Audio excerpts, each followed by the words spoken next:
one for everybody to just take a crack at here, and that is, as you're growing your business, what investments are most helpful in growing and protecting value so that you can take full advantage of it, like Ray talked about? What are a couple things you really need? And that's for the jump in as you feel you'd like to answer it. I think, of course, my opinion may be biased, but I think the best investment is an accretive acquisition, meaning a company that you can buy that has good synergy with your company, and now it's now 1 plus 1 now it's 2, it's now 1 plus 1 equals 3. That's the best way to grow the company, because now you're talking about, instead of growing like this, now you're growing like this. So that's one thing. The other thing I would say that most small businesses make the mistake, or owners of small business make the mistake of the owner spends the bulk of their time working in the business versus on the business. And so a good investment would be invest in people, or a second person in charge that can run the business. And then the owner has more time to work on the business. And then when you go out to sell the business down the road, the value of your business is going to be higher because the company can run without you. So those are 2 things I would say to invest in. Anybody else have a tidbit there? I think he stole my note here that says working in the business versus on the business. I'm just kidding. So I just wanted to echo to make sure that you're partnering with people and resources outside of your business. You can't do it all. So work with a great attorney, work with a great accountant who is going to do more than just do your books, but is going to work with you to give you a strategy from a financial perspective, and is providing you with information from a financial aspect that is actionable and current, so not what your business did 6 months ago. So you need to know what's going on today in your business to be able to make decisions on it. So of course, being in HR, invest in your people. Make sure that you've got a plan for attracting them, that you've given some thought to what your employee experience is like. What's your employment brand like? Why do employees want to continue to work for you? Why do they care? How are they buying into what the mission and goal of the company is? How are they going to be incented and rewarded? Because if you've got engaged employees, that impacts your top line and your bottom line, which impacts the value of your business when it comes time to sell. I'll try. I'm just going to kind of echo what you guys just stated as well. And I came from the engineering field into the healthcare software field, and people said, how can you do that? Well, I'm telling you stuff you already know, but every business has people and process. So for me, it was investing in people and really simple, and back to 1997 when we started the company, and David Bartle was there with me right at the very beginning, who's sitting back there. He can attest to this. One of the things I said is, I want to build a business that doesn't need me day to day. We'll know that we've done something when I can step back and do exactly what you're talking about, where I can lead the strategy, where the business is going to go, and have really good people. One of the things, if I did it well, it was hire big people that were better than me. I hired people that were better than me in everything that they did, and my goal was to make sure, not that they did what I wanted them to do, that they executed our strategy the way they thought it was best. So we put a lot of development into people and hired really good people, and the reason why we were able to sell our company at a huge multiple over what we invested in is because we had a great team. That was the differentiator. Even though we were in technology, we also had great technology, but I'm going to say the differentiator was the people, so we invested in people.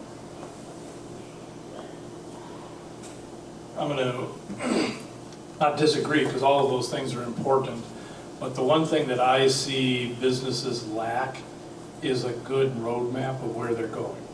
So if I asked most of you, do you want to be the best in your industry? Almost everybody will raise their hand. And I would challenge you that you should want to be the unique.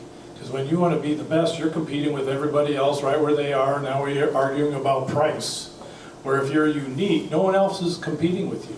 You can set your own price, and you're attracting people that want your service because you're unique. And that's where a strategy, you start understanding your internal capabilities, your external opportunities, and build a strategy. I'm doing a workshop next week, sponsored by Club E. It's called the 3-HAG Way. So we're all familiar with the BHAG. 3-HAG is your 3-year highly achievable goal. So let's set where we want to be in 3 years. What are the strategic differentiators we need to accomplish to really be unique and separate us from our competition? And then you start doing swim lanes. So if I got 3 years to get there, where do I need to be in a year? Where do I need to be in 2 years? And now you're operating your business strategically, so you have the right people, you have the culture. Those are some of your strategic differentiators and you don't leave it to chance. You're planning and spending time every month, every quarter on where you're at. And most people in this market have heard of Traction and Entrepreneurs Operating System. They're kind of all over. My system is called Gazelles International, but scaling up is what we use. But having a plan, I think, is the most important thing that most entrepreneurs fail to do because they chase shiny objects. Jeff, can I add to that?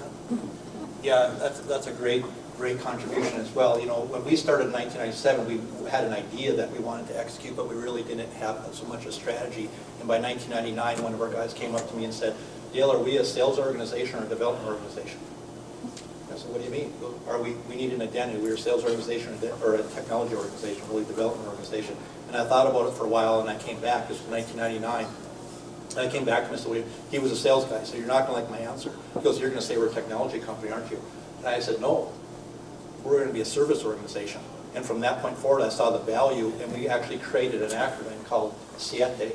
It's 7, but it's service is essential to everything. We tell everybody we're going to be responsive, kind, courteous, respectful, professional, listen, provide answers. And we had SIETE throughout our culture. And we said the way we're going to differentiate ourselves from everybody else in the industry is we're going to excel on the service, because the technology, everybody's buying the same technology stack we're buying. You can't differentiate yourself on a technology stack, but we could differentiate ourselves on the service, so we developed our people to be service-oriented people. Okay, very good. Well, thank you. Jesse, you want to wrap it up? Let's give these guys a round of applause. I want to thank our panelists and Brian again for coming. And again, these guys drove up, some of them drove up from the cities, so taking a whole day to add value to this room. Really appreciate it. I do want to let you guys know that we will be having another meeting on the 24th of July. You will not want to miss that because the founder of Club E will be in attendance. He's going to talk about the lessons he's learned with the 20 plus years that he has in capital venturism. So you might want to stick around for that. That one is going to be a great topic. I know we've got plenty of sun, and Duluth only has 3 days of summer, and chances are we'll have the meeting on one of those days, but still you'll want to be in the room for that. So again, I want to thank everybody for coming out. If you guys want more information from any of these guys, they're going to be accessible to you here, and as Brian says, grab them now while they're available, because they're very busy people. So and also, if you have any more questions about Club E and how you can get more involved, please come into contact me.